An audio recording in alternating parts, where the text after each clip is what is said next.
नमस्कार मु डॉक्टर सस्मिता दास प्रोफेसर स्त्री और प्रसूति विभाग IMS and SUM hospital Bhubaneswar and proprietor Bhubaneswar fetal medicine centre. मातृगर्भरे गर्भस्थापन पर जो 9 मास शिशुटी गर्भरे रहे ता यह पई बहुत गुरुत्वपूर्ण। पर्टिकुलाली प्रथम 3 मासरे शिशुर समस्त अंग प्रत्यंग तैयारी हुए।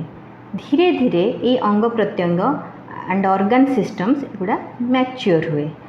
धीरे जिते बेले शिशुटी इंडिपेंडेंट एक्जिस्टेंस पाई और बाहर बंचापी सक्षम हो जाए सेतिकी बेले आमर 37 to 40 वीक्स भितर छुआटी आपे आपे डेलीवरी हुए, जोटा कि नॉर्मल लेबर बा लेबर को पेशेंट जाए।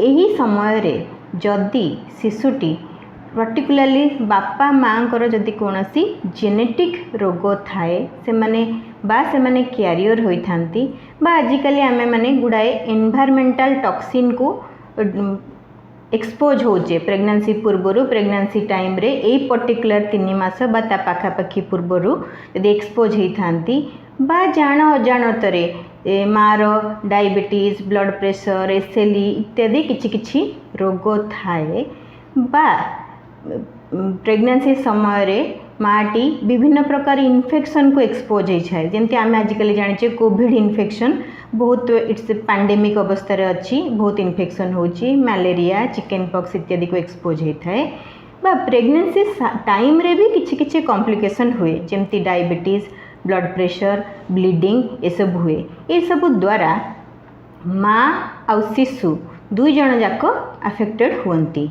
अफेक्टेड होगा फल विभिन्न प्रकार मैटरनल फिटल कॉम्प्लिकेशन हुए। मैटरनल फिटल मेडिसिन आम मेडिसिन एमती गोटे branch which focuses on health concern of mother and the unborn baby before during and just after pregnancy.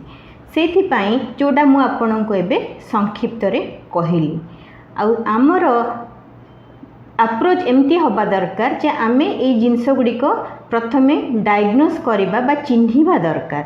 तापरे से लेडी पाई बा से वुमेन पाई आसेस करिया पड़िबो जे तार केते मात्रा अछि कोन चिकित्सा दबा आ ताकू कॉम्प्लिकेशन केमती मिनिमम हबो। धीरे धीरे ताकू आमे मैक्सिमम पॉसिबल सेफेस्ट पॉइंट को लेकिन छुआ को डेलीवरी करैबा को पड़िबो बा विकलांग छुआ थिले ताकू डेलीवरी करैबा को पड़िबो।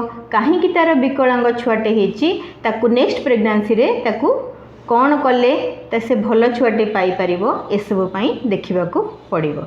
In long 18 years of obstetric practice, I have seen many such complicated cases which earned interest in me to improve my ultrasound skill, which I managed to do with further training.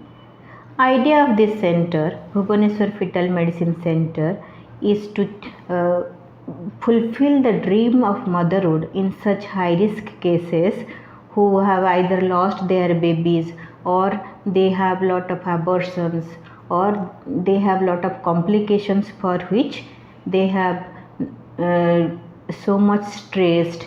So here we provide health monitoring of such mothers and unborn babies to give them a healthy baby.